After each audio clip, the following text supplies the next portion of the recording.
I'm Jane, and I do pottery, and I'm going to show you some paddle stamping. Okay, our very first pottery was texture, just using fiber around a board, and this was just to give it texture, and it made it easier to hold on to, and it transferred heat easier, and it made a nice pattern. And anyway, that was our first way of doing it, and then we developed wooden paddles that were carved, and they left, somewhat of a texturing. And then after our wants and, needs and shelter were all taken care of, then we began to make things that were more art inclined. And we started making this type paddle. It's called a complicated stamp pattern. Anyway, we got some really pretty designs out of these. And this one was one that was really often used. And this one of my favorites. It's from Old Basket Work. And so I hope you can see it good enough from there. Anyway, this was the tools that were used for paddle stamped pottery. And this one is the way I start most of my pots. They're coil built. And this one has a coil added to it this morning, so I think it's firm enough to, I knew I needed that second glass of water. Firm enough to add a coil to it if you want to see how the coils are applied to the pots. Coil building is the way that most or all native tribes made their pottery. No wheel, it's just a coil of clay at a time added to the pot. And I can start this big here, I can go this tall or this wide, but this is the base. Yeah. Anyway, I'm getting this clay a little softer and warmer so it will work easier. It's kind of cold and stiff. And anyway, get it all loosened up. And rolling the coil maybe this clay has gotten kind of hard, so it's got those bumps in it. But rolling the coil and attaching the coil is one of the big hurdles in coil building. The closest place here where I've found clay is in Hulbert, and it's a big old dugout place that the Army Corps of Engineers abandoned years ago. But Anna dug her clay in Veneta, the best clay in the world. The clay down here isn't nearly as good. But that was, up on higher ground. I think your clay's more pure. Where here it's run through streams and rocks and trees. Anyway, I'm joining this here to where hopefully you won't be able to tell where I put the two pieces together. Anything I do on the inside, I've got the other hand out there protecting. Anything I do on the outside, same thing. You got to protect it so you don't push your wall in.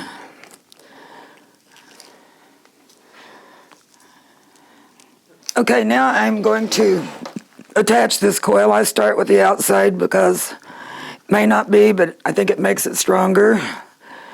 Because when you're inside, you're pushing out, and you don't want to push out.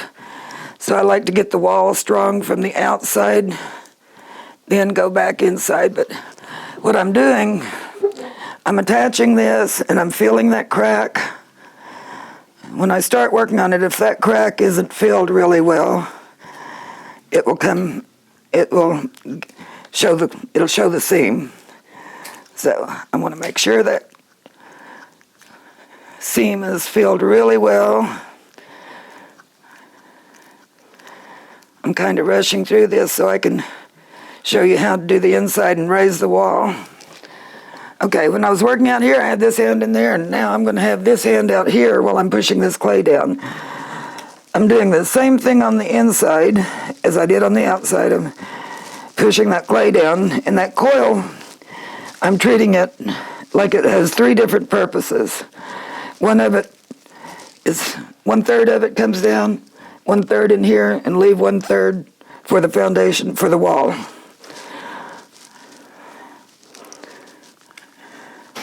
Okay, now that is attached inside and out. This is when the real big work begins. I'm going to start raising this wall up, and what this is going to do, it's going to make it smoother, taller, and thinner. It's going to accomplish three things. I have gotten reacquainted with this rock, and it will really do the job. Just a basic stone rock? Like a river rock, Okay. with a rounded side, but you have to keep it pretty wet though.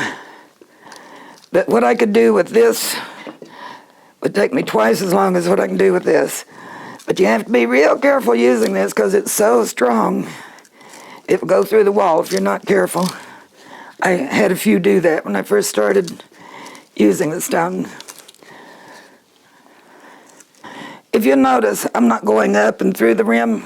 I don't want to disturb that. When I get toward the top, I curve it back toward me. Because if you get this too thin, you don't have anything to work with when you add the next coil. Okay, now I'm going to go inside and do the same thing. I'm going to be pulling it up and out. And the next coil or so, I would have to decide, what's it going to be? Is it going to be a pot, a jar, a bottle? And sometimes, or usually I don't know until I get there. This clay changes its mind on you sometimes.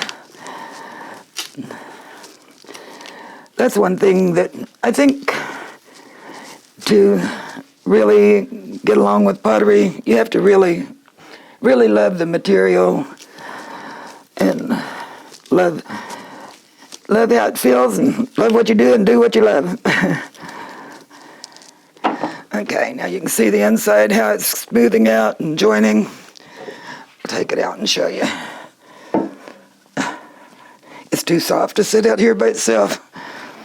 But anyway, if I wanted to start taking it in, I could just start, gradually doing that till it went way in.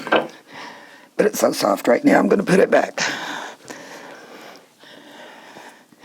When the Eastern Band came back here in 2005, they also introduced us to diapers. And they're wonderful. They work like a little gurney for your pot without you having to manhandle it so much. You can pull it around with that diaper. Or woman handled it. Anyway, that's pretty much how you build a coil pot. Only, like I've only gone around that one time.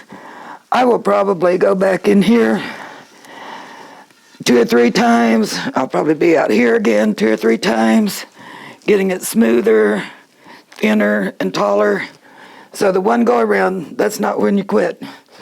Keep going till it gets where it's supposed to be.